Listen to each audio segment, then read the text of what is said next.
Business reforms action ప్లాన్లో business entry, construction, permit, enablers, service sector, land administration విభాగాల్లో Telangana top అచీవర్గా నిలవడమే ఇందుకు నిదర్శనం.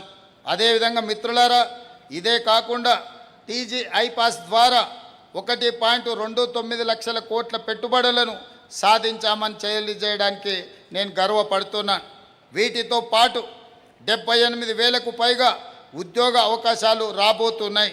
Telangana rising global summit 2025లో 5.75 లక్షల కోట్ల పెట్టుబడులకు ఎంఓయూలు కుదిరాయి. ఈ ఏడాది కూడా తెలంగాణ రైజింగ్ గ్లోబల్ సమ్మిట్ను నిర్వహించి ఇన్వెస్ట్ తెలంగాణ పెట్టుబడులకు ఉన్న అవకాశాలను అన్నిటినీ ప్రపంచానికి చాటి చెబుతాం. Next gen life sciences policy 2026తో తెలంగాణ ప్రపంచంలోని అగ్రశ్రేణి లైఫ్ సైన్సెస్ క్లస్టర్లో నిలబెట్టేలా దిశానిర్దేశం చేసుకున్నాం. ఎంఎస్ఎంఈలకు కొత్త పాలసీ తీసుకొచ్చాం. Semi conductor, electronics, advanced manufacturing రంగాలలో తెలంగాణకు కొత్త అవకాశాలను సృష్టిస్తున్నాం. అదేవిధంగా మిత్రులారా, గ్లోబల్ కేపబిలిటీ సెంటర్స్, ప్రపంచంలో ఉండే ఫార్చ్యూన్ 500 కంపెనీలు ఈనాడు హైదరాబాదు నగరంలో గ్లోబల్ కేపబిలిటీ సెంటర్స్ను ప్రారంభిస్తున్నాయి. అందులో భాగంగానే ఐటీ రంగంలో తెలంగాణ దూసుకెళ్తుంది. 2025-26 తెలంగాణ ఐటీ ఎగుమతులు 3,97,000 కోట్ల రూపాయలకు చేరాయి. ప్రత్యక్ష ఐటీ ఉద్యోగాలు 12,14,000కు పెరిగాయని చెప్పడానికి నేను సంతోషిస్తున్నాను.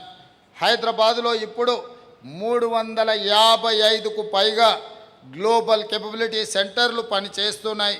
2026లో ఈ 6 నెలల్లోనే కొత్తగా 40 గ్లోబల్ కేపబిలిటీ సెంటర్లు హైదరాబాద్కు వచ్చాయి. డేటా సెంటర్లు, క్లౌడ్ కంప్యూటింగ్, ఆర్టిఫిషియల్ ఇంటెలిజెన్స్ రంగాలలో తెలంగాణ దేశంలో అత్యంత వేగంగా ఎదుగుతున్న గమ్యస్థానాల్లో ఒకటిగా మారింది. అమెజాన్ కంపెనీ తెలంగాణలో అదనంగా $7 బిలియన్ పెట్టుబడి పెట్టడాన్ని ప్రకటించడం జరిగింది. అదేవిధంగా భారత్ ఫ్యూచర్ సిటీ చందన్వెల్లి ప్రాంతాలలో దేశంలోని అతిపెద్ద hyper scale AI ready cloud infrastructure క్యాంపస్లలో ఒకటి రూపుదిద్దుకుంటుంది.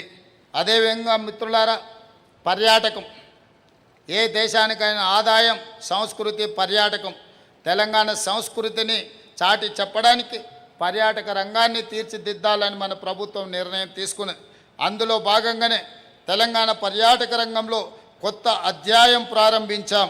రాష్ట్ర ఆవిర్భావం తర్వాత తొలి సమగ్ర టూరిజం పాలసీ 2025ను తీసుకొచ్చాం. వేలాది ప్రత్యక్ష పరోక్ష ఉద్యోగాలకు బాటలు వేశాం. యువ టూరిజం క్లబ్ల ఏర్పాటులో తెలంగాణ దేశంలో నెంబర్ 1గా నిలిచింది.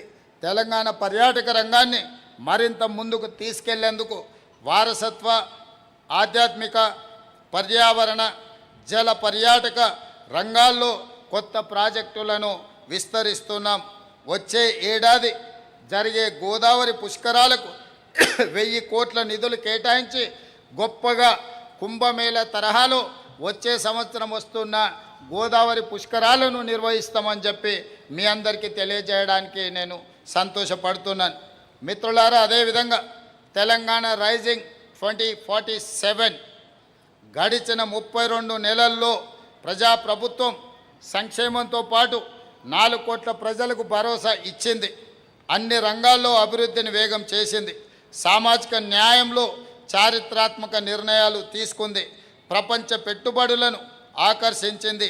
భవిష్యత్ ఆర్థిక వ్యవస్థకు అవసరమైన మౌలిక సదుపాయాలు, సాంకేతిక నైపుణ్యాలతో బలమైన పునాదులు వేసింది.